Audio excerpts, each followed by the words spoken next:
La última mesa de comunicaciones, de experiencias, de resultados de investigación, de indagación. Tenemos la suerte de contar con dos comunicantes porque ha habido un poco de mortandad comunicante. Una Gila Mancila, que era la compañera y profesora aquí de la Universidad de Málaga, que tiene la comunicación y el éxito educativo de la no inmigrante, los puntos más allá de las dosis y los calificativos. Bueno, es amiga mía, recién casada, y bueno, se ha ido de una de miel y claro, bueno, me ha dicho, no Juan, perdóname, y bueno, excusaré, es algo, tuve su boda, fue precioso, y claro. Bien, claro, el tema está en que Eduardo Vida no tengo nada, no me dijo nada ayer, y también es profesor de aquí de la Universidad de Málaga, en el departamento de Teoría e Historia. Así que bueno, vamos a contar con me acompañan dos miembros de la mesa. José Melero Martín, Pedro Melero, del Instituto BES, profesor del Departamento de Teoría e Historia de Educación y también orientador del IES Manuel Alcántara, de aquí en Málaga. Y también contamos con María Rosario Moyano Pacheco, doctoranda, trabaja en el ámbito del Departamento de Historia de Educación. Así que si les parece, pues vamos a iniciar un poco el trabajo con la aportación para la publicación de José Melero Martín, titulada La educación compensatoria como medio de integración escolar y social, resultados de una investigación acerca de los factores influyentes en el éxito escolar de alumnos en un proyecto de educación compensatoria en secundaria. Cuando quieras, Pepe. Muchas gracias. Ahora sí. Bueno, pues gracias por la presentación y agradecer también a la gente que tiene la paciencia de estar a la 1 de la tarde ya un sábado acudiendo a este tipo de comunicaciones. Al final, como he pasado de pensar que tenía más tiempo a menos y ahora de nuevo a más, pues no sé, ya tengo una media... Bueno, se supone que corramos a dos, ¿no? Sí, ya. 25 minutos, ¿eh? Mitad y mitad, de acuerdo. Bueno, el título ya lo están viendo ahí, bastante largo y no sabía reducirlo más, en realidad describe literalmente lo que quería exponer, es decir, educación compensatoria como medio de integración escolar y social. Yo estoy especializado en teoría e historia en el tema desde hace muchísimo tiempo en el tema de conflictividad escolar. Entonces, quería decir esto porque esta especialización personal en este tema de la conflictividad escolar me ha ido llevando por derroteros pues, muy distintos a lo largo de los años. En principio yo he trabajado desde el tema de la mediación escolar hasta la organización escolar,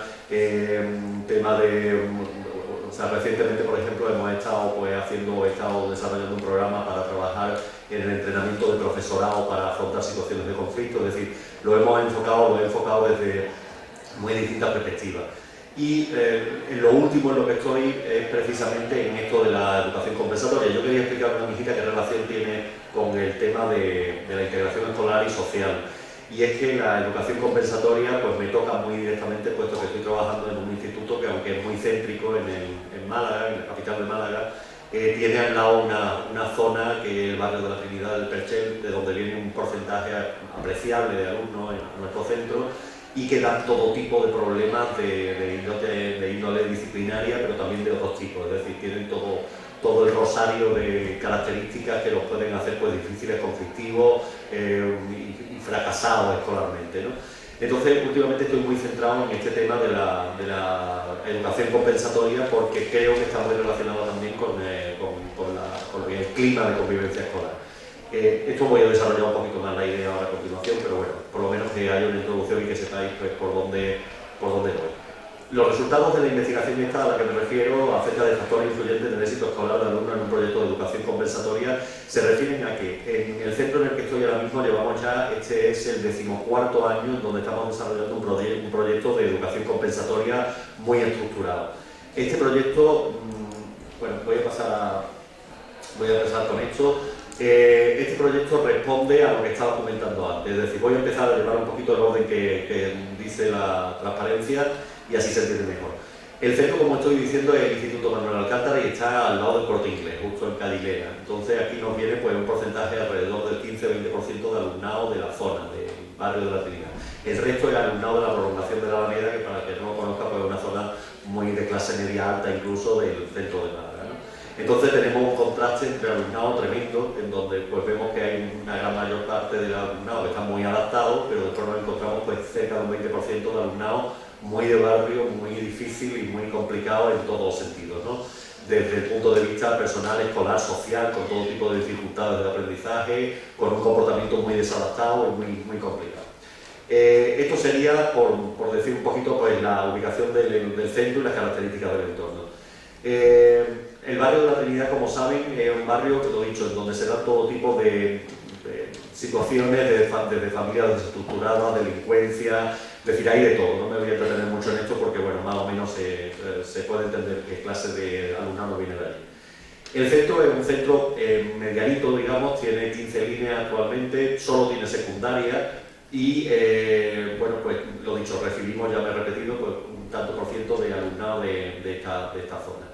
La descripción de la problemática del centro inicial, la que llevó al proyecto de compensatoria que me voy a referir, fue que hace pues, unos 14 años aproximadamente, cuando este centro empezó a hacer de secundaria, porque antes era un centro de primaria, nos encontramos que, bueno, que a pesar de que el centro estaba bien llevado en el sentido del equipo directivo, había una buena organización, un buen sistema disciplinario, había una buena coordinación entre profesorado para manejar el instituto, pues nos encontramos con un colectivo de alumnos pues bastante apreciable, que eran los que venían del barrio, que se saltaban literalmente a la torera todo este tipo de organización, de normas, y que nos daban problemas cotidianos muy difíciles, es decir, desde problemas de orden continuo hasta problemas de enfrentamiento entre ellos, con otros alumnos, con los profesores, y bueno, pues se hacía dificilísimo dar clase, relacionarse con ellos y tener una convivencia mínima que permitiera pues, el trabajo dentro del centro, ¿no?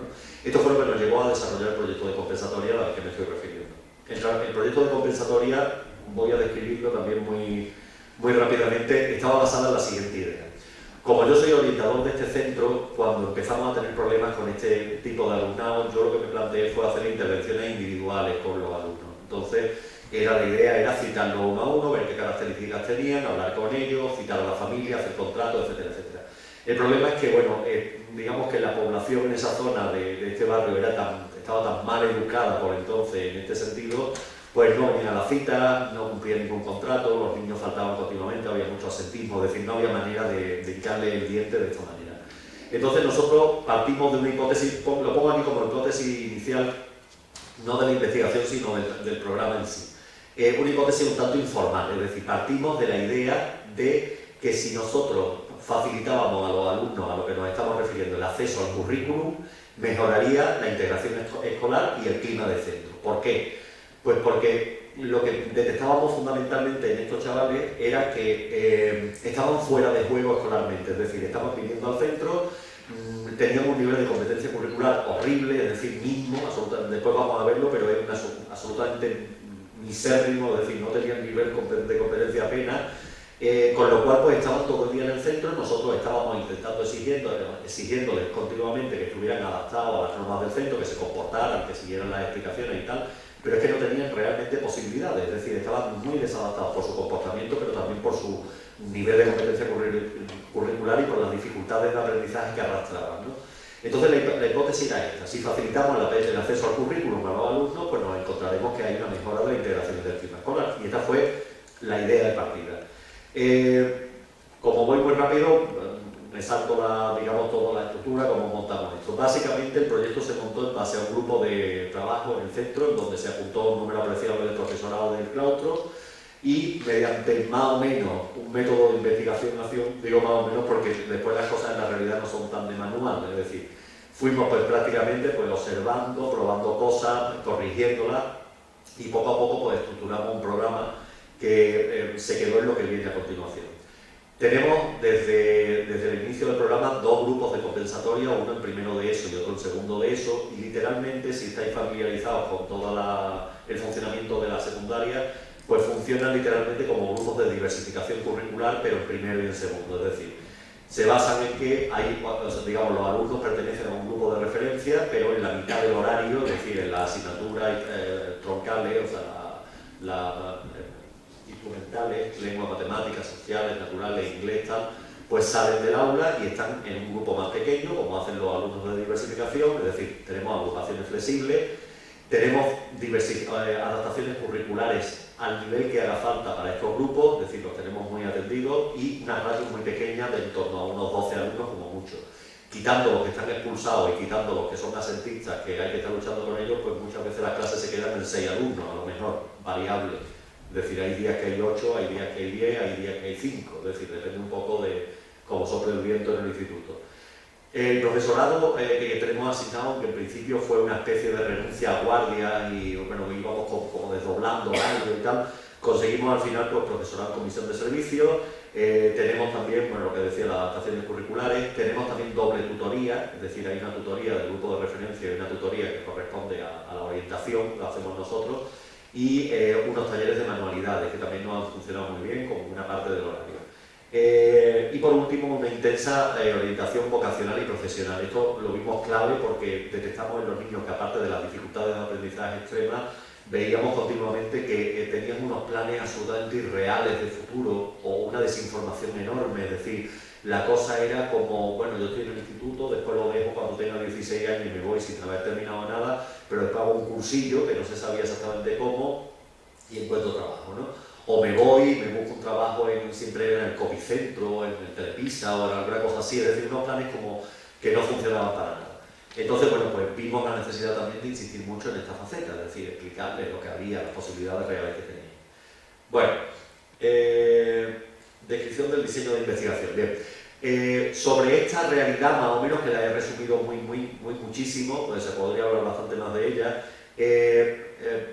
digamos, voy a empezar a describir un poco lo que fue el diseño de la investigación que se hizo aquí. La investigación consistió en lo siguiente, es decir, como digo, es un proyecto de 14 años ya de antigüedad, es decir, este año es el 14º. Y yo, como orientador del centro, pues tenía una cantidad ingente de material de estos que un investigador externo hubiera babeado por poder entrar allí y cogerlo, es decir, que muchas veces nos gustaría estar en un instituto y tener la posibilidad de acceso a una cantidad de material e información que muchas veces no sabes cómo llegar a él. Yo en este caso sabía que estaba el material porque lo había recopilado yo o sabía dónde estaba y yo ya hacía tiempo que tenía la idea de hacer una investigación en este sentido porque me parecía muy interesante, ¿no? La investigación básicamente, que además bueno, terminará siendo una tesis, espero muy breve, de una puñetera vez porque estas son cosas que se enconan.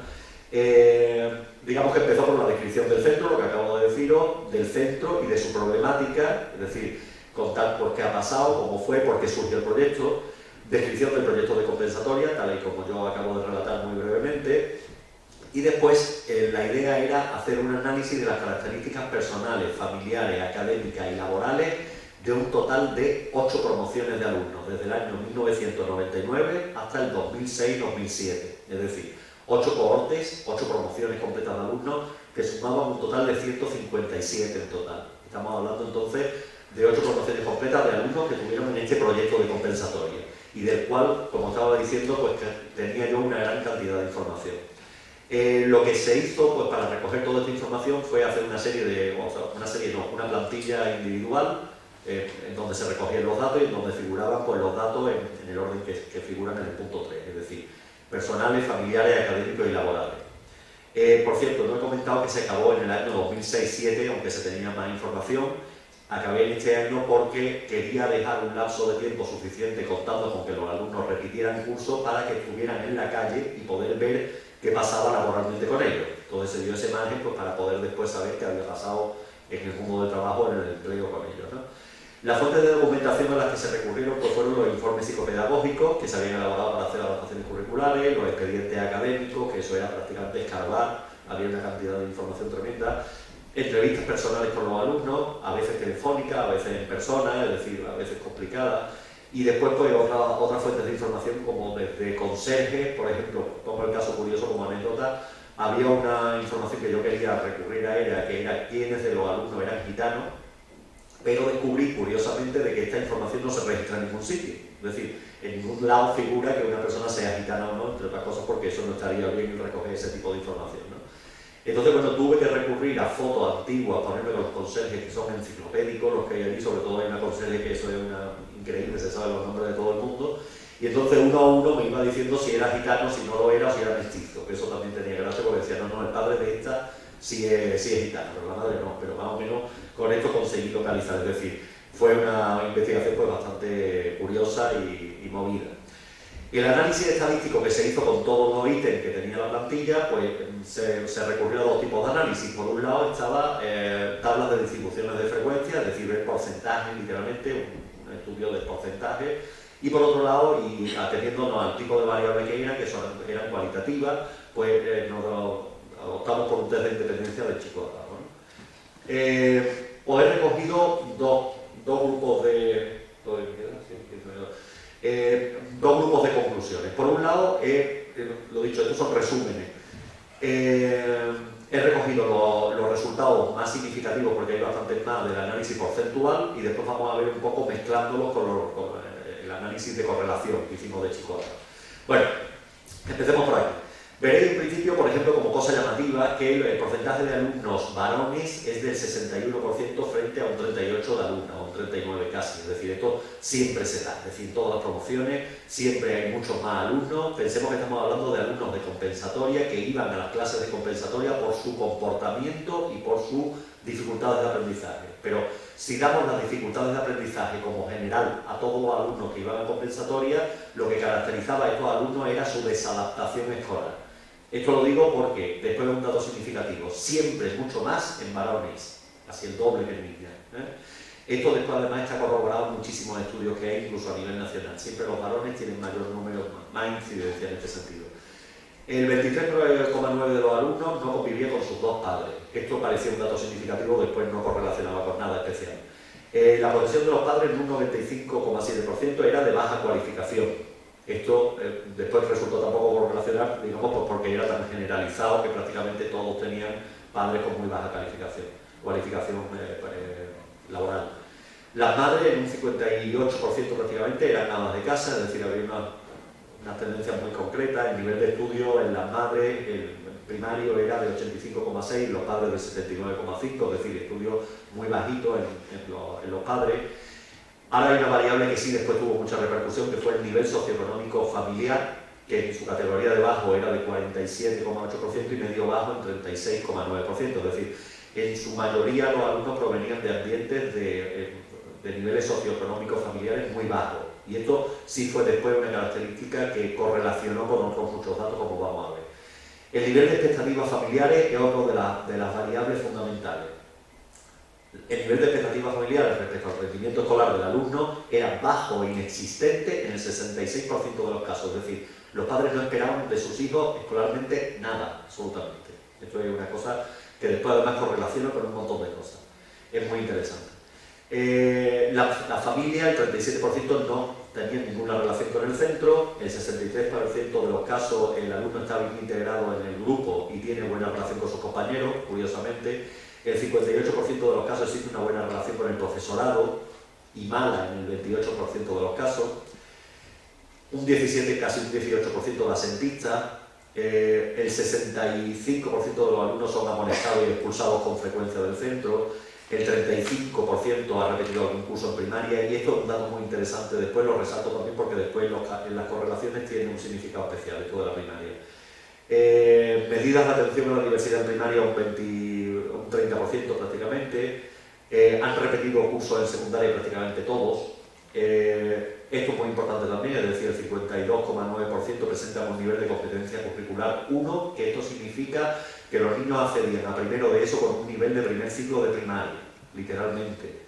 Esto parece muy exagerado cuando se ve desde fuera, pero estábamos hablando de niños que no sabían nada prácticamente, es decir, leían silabeando prácticamente, la comprensión lectora cero absolutamente, es decir, unos niveles mínimos y sobre todo de lectoescritura, es decir, hablando de niños de primero de eso que es que leían silabeando con una comprensión lectora absolutamente cero, con unas dificultades de escritura tremendas, es decir, esto es lo que nos hemos encontrado en primero de eso.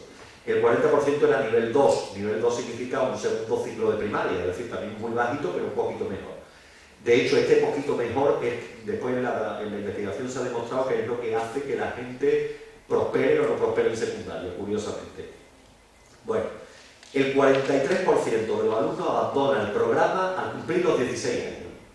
Es decir, a pesar de nuestro esfuerzo, un 40 y tantos % cumpliendo los 16 se va, a pesar de que hemos hecho adaptaciones curriculares, etcétera, todo lo que hemos querido hacer. El 44%, sin embargo, accede a los grupos de diversificación de tercero y de cuarto, con lo cual eso sí adelantan y terminan los estudios. De hecho, la gente que entra en diversificación curricular, este 44%, de este 44%, el 95% titula al final, de los que entran en diversificación. Pero fijaros cómo abandona un 43%, o sea, es decir, tanta gente sigue hacia adelante en la diversificación como que abandona los estudios sin más, con 16 se van.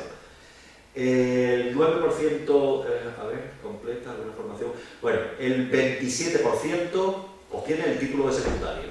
Es decir, del grupo inicial que teníamos en cada promoción, solo o mucho, es decir, no se sabe si decir si esto es muy bueno o muy malo, pero en todo caso, cerca de un 28% consiguen titular, después de haber pasado por los grupos de compensatoria. Yo me atrevería a decir, aunque no puedo demostrarlo, que si no hubieran entrado los grupos de compensatoria no hubiera titulado ninguno. Esto lo puedo decir por la propia experiencia, es decir, no puedo demostrarlo, pero no titularía prácticamente ninguno. Luego, esto es lo que le hemos ganado a esta desadaptación escolar. El 9,5% del alumnado que ha pasado por el programa de compensatoria termina alguna formación posobligatoria, es decir, prácticamente nadie, es decir, muy poquita gente de las que empezaron han terminado algún curso, y los cursos que han terminado suelen ser de academia, a lo mejor de peluquería, o algún curso de FPO, o algún curso del paro, pero nadie ha conseguido hacer un ciclo formativo, ni nadie ha conseguido ir más allá, una vez terminado. Durante el curso escolar 2010-2011, el 35% tenía un trabajo. Esto tampoco sé si es mucho o es poco, pero había por lo menos un porcentaje trabajando. El resto, cuando los llamaba yo para las entrevistas, los llamaba a lo mejor a la 1 de la tarde para no molestar, y me decía la madre que si quería que los despertara para hablar conmigo. Pues estaban todavía acostados los críos o sea, es decir, no hacían nada, ni estudiaban ni trabajaban, los ninis estos famosos que se hablan. Pero un porcentaje muy alto no hacía absolutamente nada, solo un 30 y tantos % había conseguido un empleo, ¿no? Por supuesto, de muy baja cualificación. Cuando hablamos de empleo hablamos de dependientes, de peones de albañil y cosas parecidas. Esto no lo había mencionado, pero el abandono del 40 y tantos % que se producía, pensemos que estamos hablando de cursos que pillaron todavía casi pre-crisis. Y entonces había un abandono también muy grande debido a que los niños se contrataban como peones de albañil con una facilidad increíble, ¿no? Bueno, pues vamos a las conclusiones generales y voy cerrando. Conclusiones generales en donde mezclo un poco lo que son el análisis de correlación de chi cuadrado con los porcentajes. Esto es un súper resumen y no sé si he estado demasiado acertado en resumirlo tanto, pero bueno, por lo menos se pueden hacer una idea. El sexo masculino es un 61%, hemos dicho, frente al 38% del sexo femenino. ¿Con qué correlaciona el hecho de ser varón, fundamentalmente? Sobre todo por encima de las mujeres. Con malas relaciones con el profesorado, con más sanciones disciplinarias, con más expulsiones del centro y con más abandono prematuro. Esto supongo que no sorprende a nadie, pero esto es lo que hay. Es decir, parece que hay, y esto por lo que he estado leyendo de autores que hablan sobre el por qué los varones se comportan de esta manera, es curioso porque después no existe una correlación entre el sexo masculino y un nivel de competencia curricular más bajo, es decir, eso no está relacionado. Luego podemos atribuir este comportamiento y esta desadaptación escolar y el abandono a factores de género, literalmente. Es decir, factores ambientales, cómo están criados los hombres y cómo están criadas las mujeres y qué es lo que tiene en la cabeza cada uno. Las mujeres son más adaptables, los hombres no. Y en este sentido se demuestra casi en el doble de los casos que los hombres pues, tienen mucho más problemas de integración escolar. Por lo tanto, después también los tienen académicos y después tienen muchísimo más abandono, al contrario de las niñas, ¿no?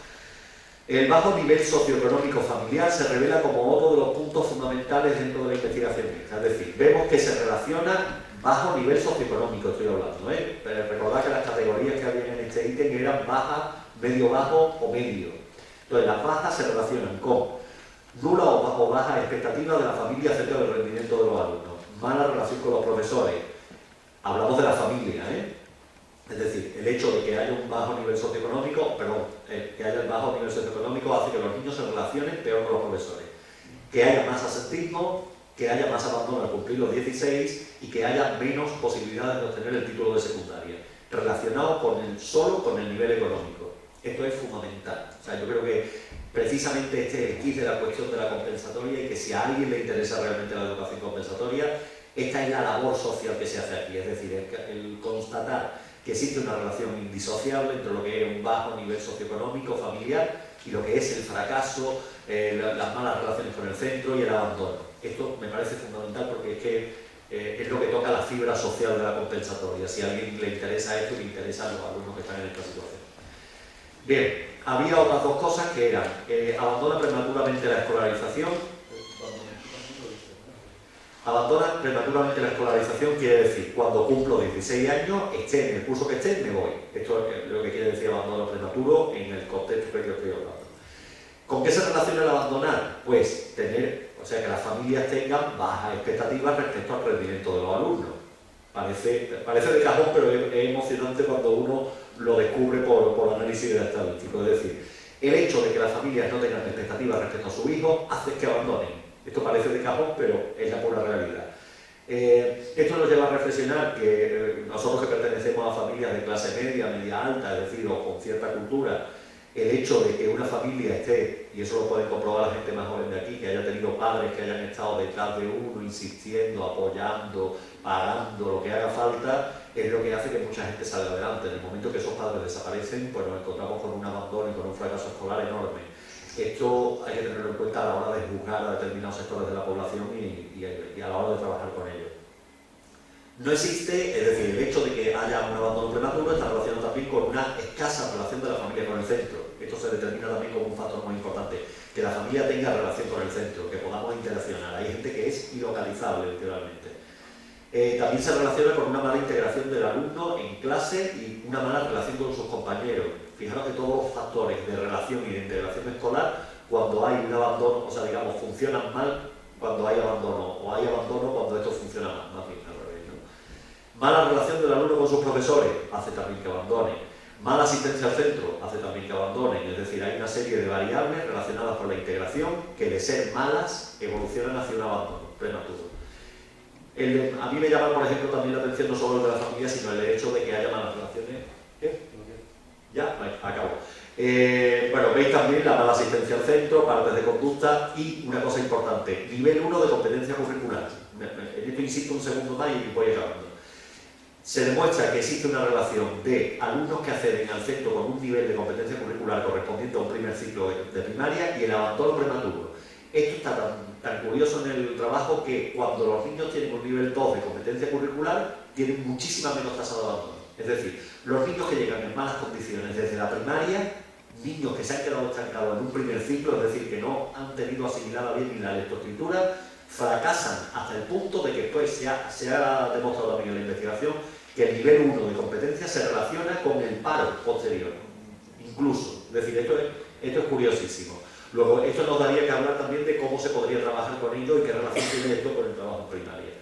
Por último, todo lo contrario, que esto no lo repito, pero sería lo contrario. La gente que accede a los programas de diversificación, es decir, que sigue su estudio, pues es todo lo anterior, pero al revés. Buenas relaciones, buenas expectativas, buenas relaciones con los profesores, bueno, todo. Nivel 2 de competencia curricular, toda esta historia.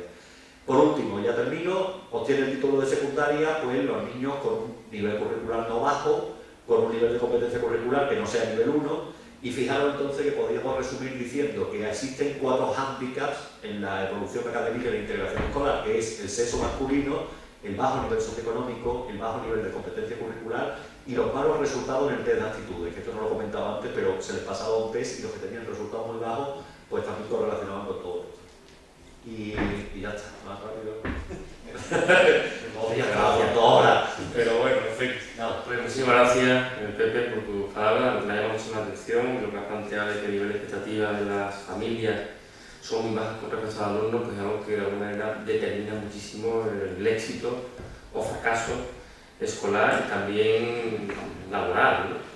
Bueno, sin más preámbulo, vamos a seguir trabajando. Vamos a darle la palabra a María Rosario Moyano Pacheco.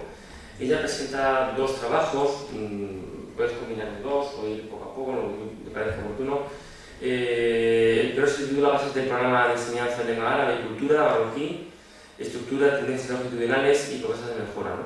Y el segundo trabajo se titula La participación de las entidades sin ánimo de lucro o proinmigrantes en los proyectos de mediación intercultural, balance y perspectiva en la Comunidad Autónoma de Valencia.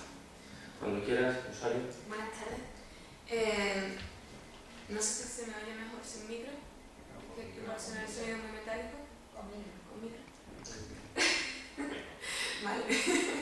Bueno, Voy a intentar hacer un resumen de cuáles son las bases de los programas de enseñanza de la lengua marroquí, de la lengua árabe y la cultura marroquí en los centros educativos.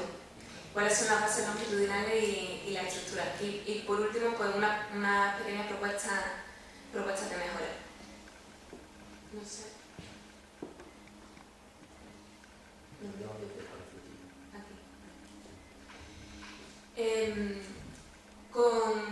Con los últimos años y las modificaciones sociales que se van llevando a cabo, así como la situación estratégica que tiene España, que es un puente entre África y Europa, empezaron a llegar familias inmigrantes que se desarrollaron aquí, tuvieron a su hijo y se dio lugar a la primera generación de hijos de marroquíes afincados en España.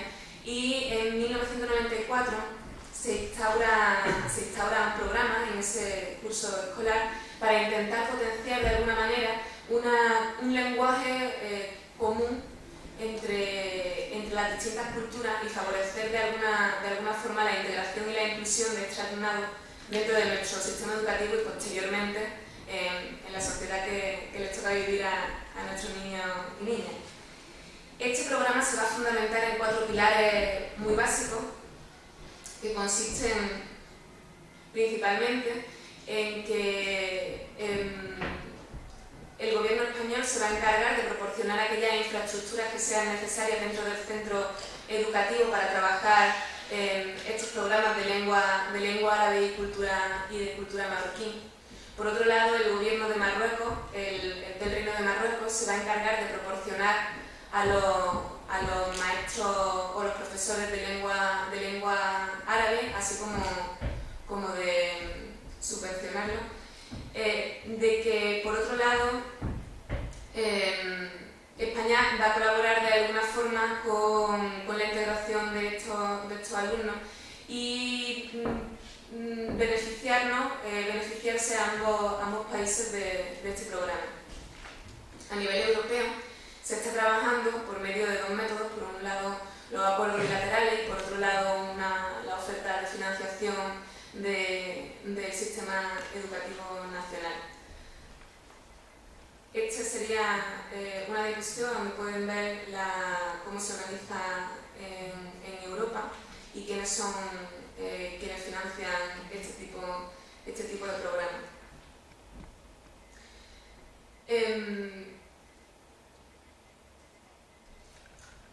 ¿Cuáles van a ser los fundamentos y por los cuales va a tener tanta importancia que se trabaje la lengua árabe y la cultura marroquí con los niños y las niñas escolarizados aquí?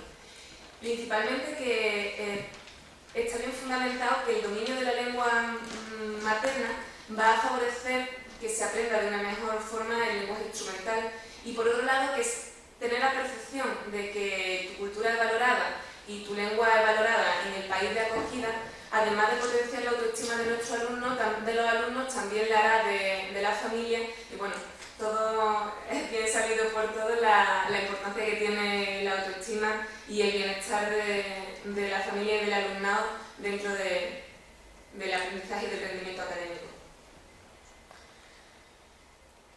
Estos son los 4 pilares fundamentales que comenté previamente en los cuales va a fundamentarse este programa. ¿Y cómo van a ser las estructuras? Por un lado, los objetivos que vamos a perseguir principalmente van a ser la integración y la inclusión dentro de la sociedad que comenté previamente, proporcionar y trabajar la identidad cultural de nuestro alumnado y potenciar pues, la inclusión como un paso por delante de la integración donde el alumnado, además de tener y de proporcionarle y trabajar con ellos la identidad cultural, también se sientan capacitados y para proporcionar y enriquecer al resto de sus compañeros y estos pues también aprecien la importancia de enriquecerse de la diversidad y tener poco miedo al cambio.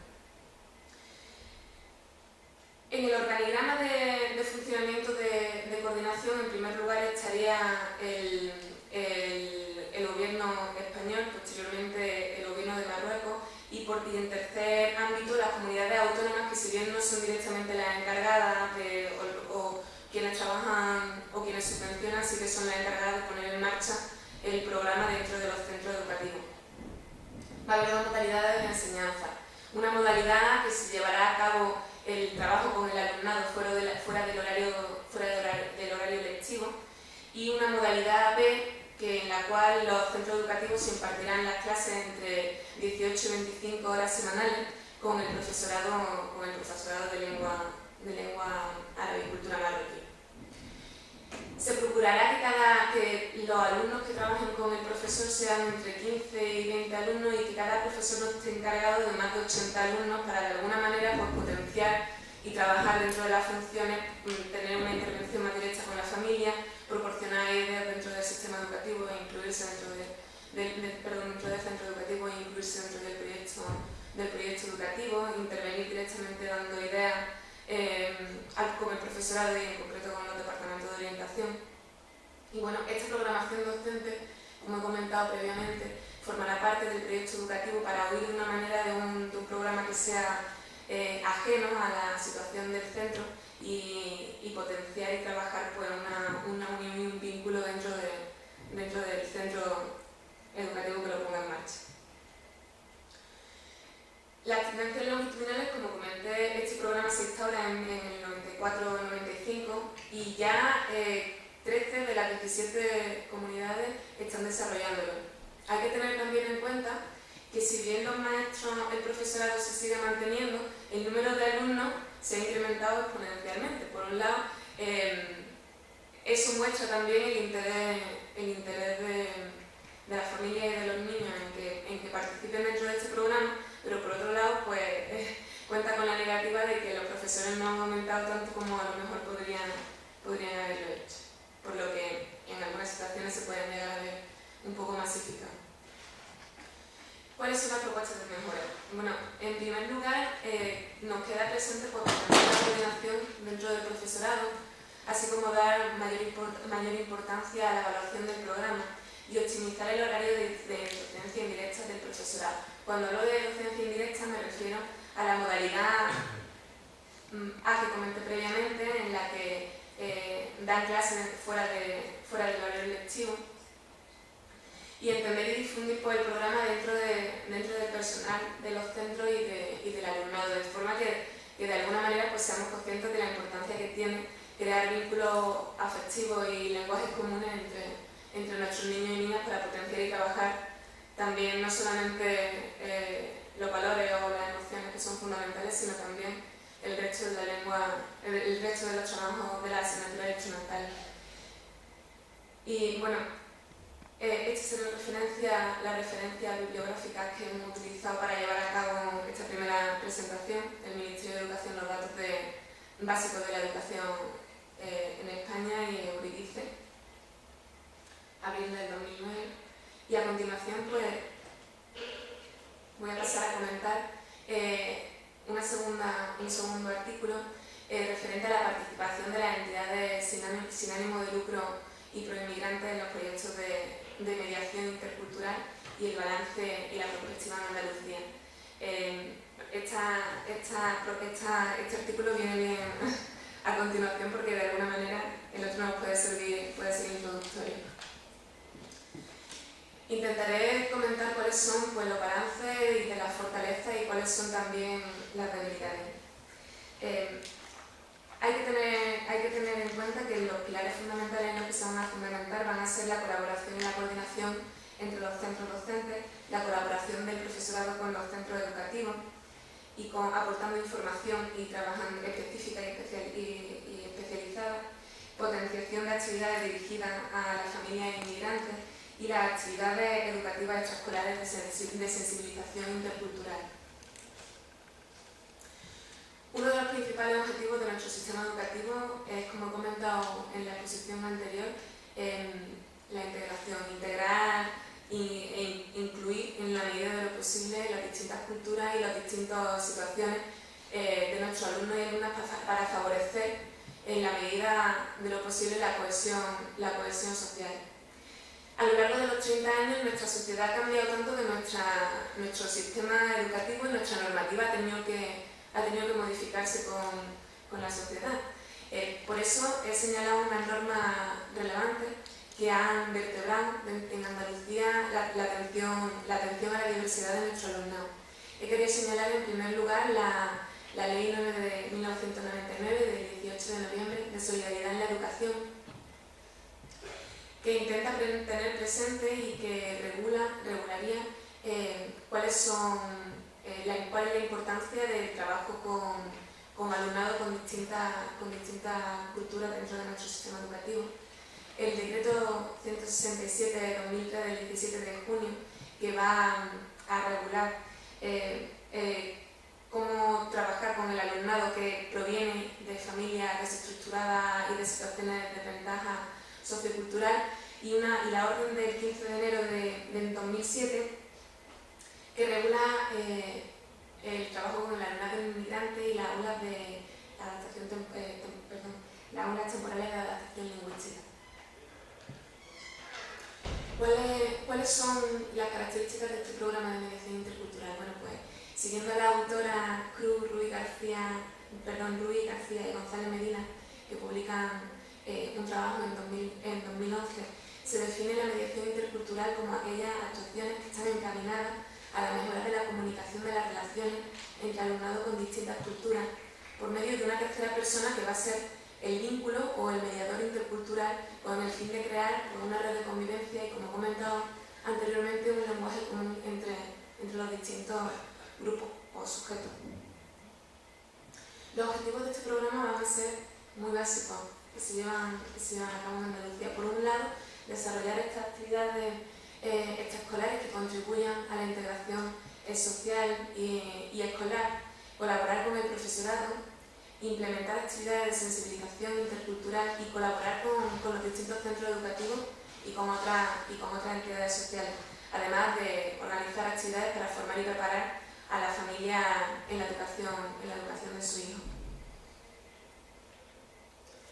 Por medio de la orden del 3 de agosto de 2007 se establecen las bases reguladoras de esta cohesión de las subvenciones que se van a dirigir al trabajo con organizaciones sin ánimo de lucro a nivel provincial y autonómico, y el desarrollo de programas para la mediación intercultural. Y la orden del 15 de abril del 2011 establecerá cuáles son las bases reguladoras para la concesión de estas subvenciones a las distintas entidades públicas. Aquí podemos observar una diapositiva con las distintas aportaciones económicas que han sido concedidas, y como pueden observar, pues, sobre todo en la primera gráfica, han disminuido de una manera importante debido a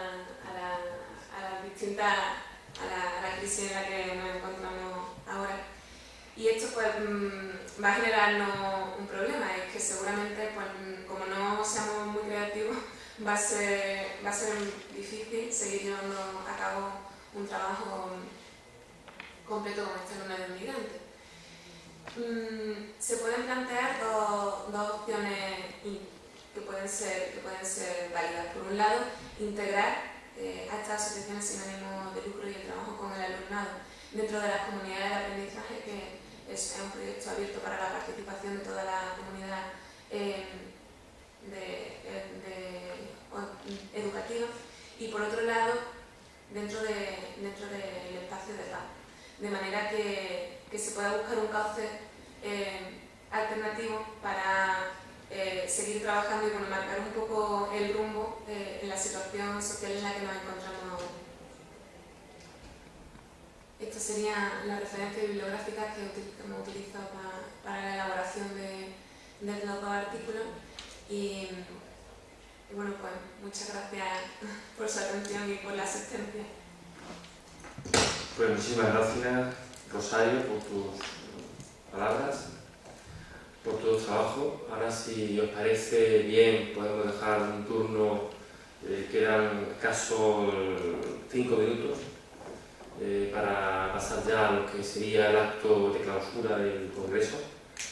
A mí me parece, no sé si tengo una palabra, una opinión, una reflexión que quieran compartir, alguna pregunta a los comunicantes.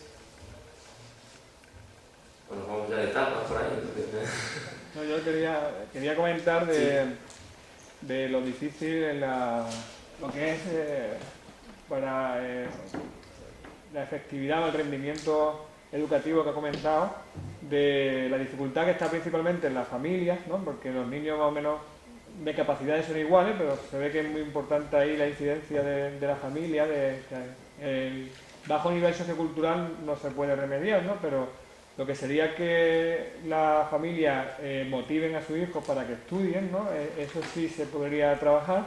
Lo que pasa es que luego está el inconveniente de que las familias no aparecen o es muy difícil acceder a ellas, ¿sabes? Y ahí es donde creo que está un gran reto. Cómo trabajar con esas familias para que se motiven y para que puedan ellos primero motivarse ellas para luego poder motivar a sus hijos, ¿no? Sí. Es que, bueno, como te decía, es que esto se puede uno tirar ahora hablando del tema porque es muy interesante. Además, yo que como trabajo precisamente con esto y es una cosa que vivo que no es desde el punto de vista teórico, sino que lo vivo, ¿no?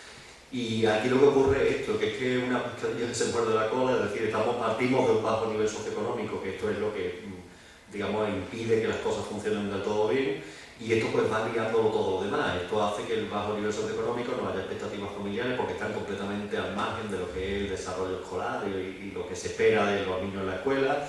No acuden, no se estimulan a los niños y los niños pues ya entran en una rueda que prácticamente, lo que me resultaba más duro es lo que estaba diciendo al final. A mí lo que me ha resultado de la investigación más fuerte es constatar que un niño que viene ya desde primero de primaria, del segundo de primaria, ya con unas deficiencias y entra ya con un nivel determinado en secundaria, está condenado, como está diciendo él. Es decir, que va al paro de cabeza, sin más, y que no tiene opciones, que no va a estudiar más, que se va a quedar ahí estancado por lo menos dentro de lo que yo he estudiado y dentro de 8 promociones de alumnos. Y esto me resulta a mí tremendo, de verdad, el pensarlo, que dices tú, bueno, que es que está como predeterminado, ¿no? Lejos de lo que gente de nuestro estilo pensamos, que es que el futuro está a tu alcance, que todo depende de tu esfuerzo. Bueno, resulta que en este caso no. Entonces, bueno, esto es lo que a mí me inflama más, es decir, ¿cómo se aborda esto? Pues familias, tutorías, orientación profesional, adaptaciones curriculares, es decir, tralla. Bueno, conseguimos sacar un 27% para adelante, algo es algo, ¿no? Pero hay gente, o sea, de los que no sacamos adelante, estamos hablando de esto, de niveles de competencia curricular, ya empieza desde el principio. O sea, habría que irse a la primaria para meter más nuestra historia ya directamente. Da lugar a muchas reflexiones, la verdad que es interesante, a mí por lo menos me resulta muy sugerente. Muchas gracias, Pepe. ¿Alguna opinión, una reflexión más que quieran compartir? ¿No? Ah, sí, perfecto. Yo estoy de acuerdo en que yo trabajo también en conversatoria durante 9 años y estoy de acuerdo con él en todos esos aspectos. Pero es verdad que entonces, ahora que se habla tanto en el Congreso de Orientación en la universidad, yo me pregunto si la orientación no tenía que ser un orientador por centro en primaria. Porque en primaria ahora mismo los orientadores están desbordados porque llevan más de un centro, tienen que turnarse, no van todos los días, lógicamente. Y los padres en primaria, con el esfuerzo que estamos haciendo en romper el asentismo que hay, lo único que se limitan es a llevarlos. Pero ya está. O sea, ellos calman o dicen estar ya haciéndolo bien con que asistan a clase. Pero no es solo asistir, es el grado de expectativa, la implicación, la motivación, todo eso no lo hacen, eso con una escuela de padres, yo sé de centro, concretamente aquí en Málaga, la escuela, el centro de infantil de Nuestra Señora de Gracia, es que hay por la tarde las reuniones, dan la merienda para que los padres vayan. O sea, es que si no, no más. Entonces, casi que la orientación, hombre, la universidad, que me parece muy bien, y que vaya, elegido por eso, por saber a ver cómo se va a plantear, pero que casi tengamos que empezar por los de cero. Teníamos que empezar de cero y por los de abajo. Lo que me lleva, es que es lo mismo que estás diciendo, es decir, yo los resultados de esta investigación lo que me llevan a pensar es que no solo ya tendría que haber orientadores de verdad en primaria, sino que es que tendría que haber también educación compensatoria en primaria ya, porque es que si no, es un fracaso ya anunciado desde el principio, es que resulta muy duro. Si tú has trabajado en secundaria tú lo sabes, saber que hay niños que entran ya en unas condiciones que es que por mucho que te esfuerces no tienen solución en este sentido, y eso resulta muy desalentador, sobre todo por los críos, porque dices, bueno, un niño con 12 años que diga tú es que ya no va a ningún sitio en este sentido, es terrible, ¿no? Y estamos de acuerdo, o sea, por supuesto, en la universidad nos falta orientadores y en secundaria quizá el tema de esta jornada no sea ese exactamente, pero la orientación es que hace falta por todos lados. Bueno, en mi caso, yo estoy también en un centro de compensatoria, el Centro Héroes de Compensatoria, es el IES Carlinda, acabo de tener mi plaza ahí, aunque yo he estado muchos años también en el Bulto, otro barrio aquí de Solera, y luego también he estado en un colegio en el Perchel, en el Cristo de Nena. Y hay cuestiones que agravan todavía el caso. No hemos hablado de la parte del profesorado, pero por ejemplo con el plan de calidad yo me encuentro en mi centro que han cobrado este año, en mi centro hay 12 o 14 proyectos, todos los profesores hacen de co-tutores, es decir, hacen de todo, hay planes de todo tipo. El centro sigue para adelante y ahora el plan de calidad al cual están apuntados los profesores del centro cobran 300 euros solo. O sea, claro, pregunta el director en Sevilla a qué se debe que hayan cobrado una parte tan pequeña con todo lo que se hace allí, y la respuesta que obtienen es que tenían un 40% de asentismo. Pero bueno, ese asentismo no depende de ellos, del profesorado, quiero decir. Ellos hacen de todo, y que tengan un 40% solo de asentismo, en el sitio que está, deberían de pagar el triple, no reducirle. Pero claro, ahora se plantea, esto lo digo aquí en petit comité, casi como estamos, ¿qué hacemos? ¿Falseamos los datos del asentismo para cobrar el plan de calidad? ¿O dejamos de hacer proyectos porque esto luego no tiene ningún tipo de recompensa? La respuesta que hace el profesorado es que vamos a seguir insistiendo en los proyectos, en los desdobles, en las consultorías y tal, por una cuestión de supervivencia, es decir, para que el centro siga funcionando y para que haya menos conflictos, pero no porque tenga ningún tipo de recompensa, ni en cuanto a los padres, ni en cuanto a los alumnos, ni por supuesto a la administración. Curioso, ¿no? Bueno, no tengo mucho que decir, pero de todas maneras, el profesorado es importante. Yo lo puedo decir porque he tenido algunos profesores, no voy a hablar de todos, pero sí voy a hablar de algunos. El padre del Pepe Melero me dio clase en el colegio y su madre me dio clase en el conservatorio. Algo le debo a ese. Yo me llevo una buena sensación de esta mesa, somos poquitos, pero creo que hay una empatía en los temas tratados. Y a Pepe le apunto una frase que a lo mejor le sirve para el acto de tesis doctoral, o para la tesis que está ya en la última, y a ustedes para hacer pensar un poco, ¿no? Crónica de una muerte anunciada. Es decir, niños y niñas que inician infantil, infantil también podemos hablar, ¿no?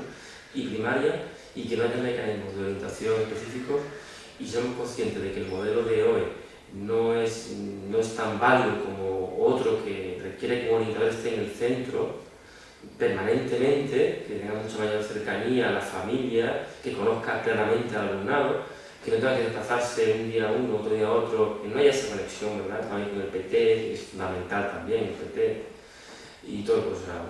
Entonces, ese modelo, no sé si Galicia lo llevaba a cabo, no sé si en Galicia creo que había orientadores en primaria, creo que en Andalucía, ahí lo ganamos, ¿eh? En Andalucía se le llena la boca de muchas cuestiones sociales, pero la orientación en primaria es una conquista que todavía no se ha realizado. Creo que los políticos deberían, de educación, a los que están aquí, bueno, y colegas míos en delegación, deberían tomar buena nota de ello, y no sé por qué el modelo de hoy permanece en Andalucía, cuando persisten datos que también se corroboran, el trabajo de Pepe y otros trabajos que resisten un fracaso escolar muy importante.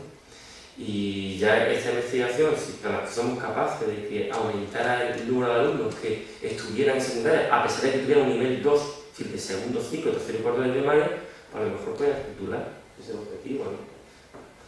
Que muchísimas gracias por su atención y nos vemos en 5 minutos. Vale, gracias.